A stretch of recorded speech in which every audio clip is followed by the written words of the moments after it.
Drawing hair can be one of the most enjoyable yet challenging parts of creating characters. Rather than focusing on a specific style, this guide shares lesser-known yet highly effective practical tips and Clip Studio Paint features to help you draw hair more easily and confidently, no matter your style or technique. These tricks will help you shape natural-looking hair, add depth, and bring your characters to life. Reflect personality through hairstyle and color. Look at how changing just the hair, and matching the eye and outfit color, completely transforms a character's vibe. The right hairstyle helps express personality and makes characters more recognizable, especially in comics or webtoons. For example, characters with straight hair in darker or natural colors often come across as calm and mature. Spiky or messy bright hair suggests an impulsive and energetic personality. Wavy hair in soft pastel tones gives off a romantic or innocent feeling. A short or tied-up hairstyle on female characters can make them look active and sporty, while long, loose hair often gives an elegant vibe. A visible hairline gives a character a more mature or strict appearance. Fringes, especially fluffy ones, look cute, but make sure the eyes and eyebrows are clearly visible. You can solve this by placing the hair strands between and to the sides of the eyes and drawing eye details over the fringe if needed. Use guides to build the hairstyle. Not sure where to start? Drawing the following simple guides can help you establish a balanced hairstyle. Head, sketch the skull and neck and shoulders if the hair goes that far. This gives you a clear base to build from. Quick tip: 3D head models. If head proportions are tricky, try using Clip Studio Paint's 3D head models. You can adjust the model and use it as a reference to make drawing the head and face easier. Front hair. Even for fluffy bangs, draw a hairline guide to avoid placing strand divisions too deep, which can make your character look bald.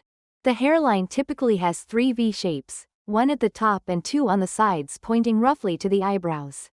You can also sketch a loose outline of the fringe's outer edge to guide your drawing. I usually draw the front hair first and adjust the back later to avoid overlap issues. Back hair. Draw a minimum volume line just outside the skull to avoid bald-looking areas. Then add a maximum volume line farther out to set the shape of the full hairstyle. The hair strands should stay between these 2 lines. The longest tips can reach the outer line, and the deepest valleys shouldn't go inside the inner one. In profile, adding more volume at the top and front gives a dynamic look. Quick sketching tricks. Scribble the flow. If a style feels too complex, especially long or curly types, loosely scribble the flow and volume. The strands will naturally start forming from that. Brushes. Try a thick flat brush with minimum size at the start and end to create layered hair strands. This works well for both short and long styles.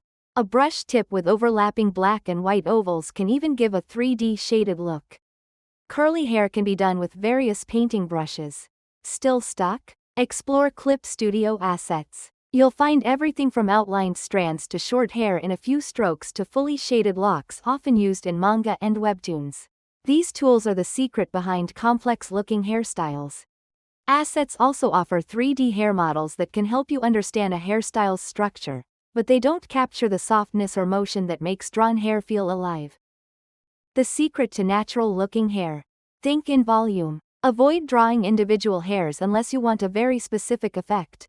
Group hairs into strands of varied thickness, layering them for a natural, full look. Flow. Hair grows outward from the scalp and bends downward with gravity. Long and soft hair bends more, while short or thick hair holds its shape better. Draw the general direction of the flow first, then vary individual strands slightly to avoid stiffness. Curved shapes. Soft, curved shapes like S and C curves give the hair a lighter, more natural appearance. Vary strand thickness. Mix thick and thin strands for a dynamic, lively look. Thick ones define shape, while thin ones add detail. Natural hairline. A straight hard edge where hair meets skin looks unnatural. Use jagged lines or blend skin color into the hairline to soften it. Handy correction tools. Flip the canvas occasionally to check balance and symmetry. Try mesh transform, liquify, puppet warp, or vector correction to fix proportions.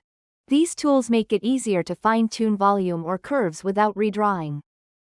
Line art tips. Stabilization. Increase brush stabilization to make your lines smoother. Vector layers and correction tools.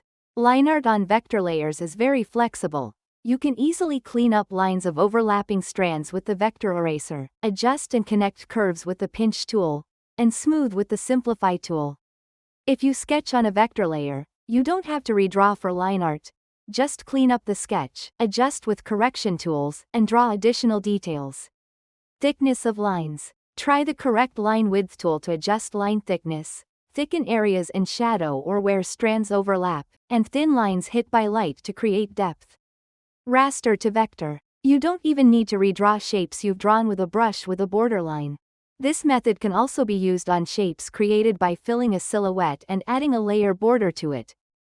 Go to Edit, convert brightness to opacity, and then Layer, convert layer, and select vector layer. These settings worked for me. Now you can clean it up and use line correction tools to refine it further. Coloring tricks. Quick fill. I use a customized enclose and fill tool, available in my assets, with the line art folder set as the reference. It fills complex shapes with minimal cleanup. Colors. For natural hair, avoid overly saturated colors. Darken the roots and lighten the tips for a sun-faded look. For youthful or expressive characters, try color gradients to add personality. Shading and rendering. Use the lasso fill tool to block in shadows. Don't shade individual hair strands but the hair as a whole.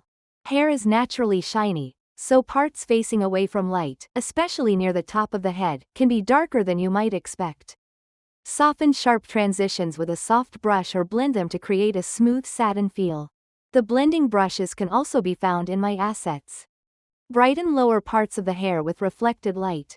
Add thin light strokes along the line art to puff up the volume.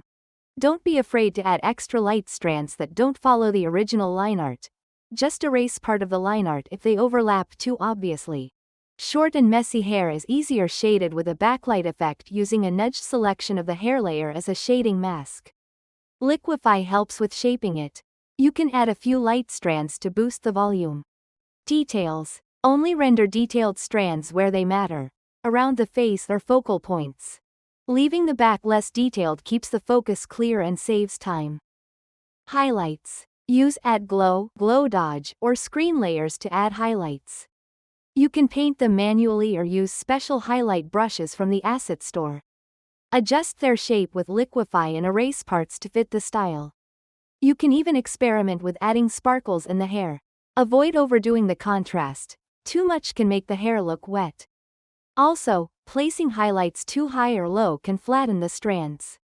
I personally skip highlights. Instead, I make a selection of the brightest part of the hair using the shading layer, and softly paint yellow over that area on a Glow Dodge layer. Special effects. Use a soft brush on Glow Dodge, overlay, and soft light layers for color variations. Red, purple, and orange add interesting effects in the foreground, while light blue on a soft light layer helps blend the back part of the hair more into the background. For even more variety, draw thin hard red lines on overlay along the edges of the lights. I add this effect in my comics by creating a selection of the lighting layer, expanding it a few pixels, filling it on a new soft light layer with red, creating the lighting layer selection again, and deleting that area from the new layer. Adjust the opacity and erase where needed. Colored line art. Add a new layer clip to the line art folder and color the outlines to give the hair a softer, more integrated feel. Let light shine through. For backlighting, clip a new Glow Dodge layer to the hair folder and softly paint inner parts of the hair with a light orange. This adds warmth and atmosphere, especially in sunset scenes. Comic stylization. Hairstyle is a 3D shape. Try simplifying complex hairstyles into basic 3D shapes when sketching. It helps maintain structure and consistency across panels. Cute fringe. In profile, drawing the fringe arched like an umbrella over the nose can make the head appear rounder, and the character cuter, compared to what it would look like when going by the front view. What do you think? Conclusion. Drawing hair doesn't have to be a struggle. With a few tips and some help from Clip Studio Paint's tools, you'll be able to draw expressive, natural, and stylish hair with confidence and ease. So keep practicing, have fun with it, and don't be afraid to try new things.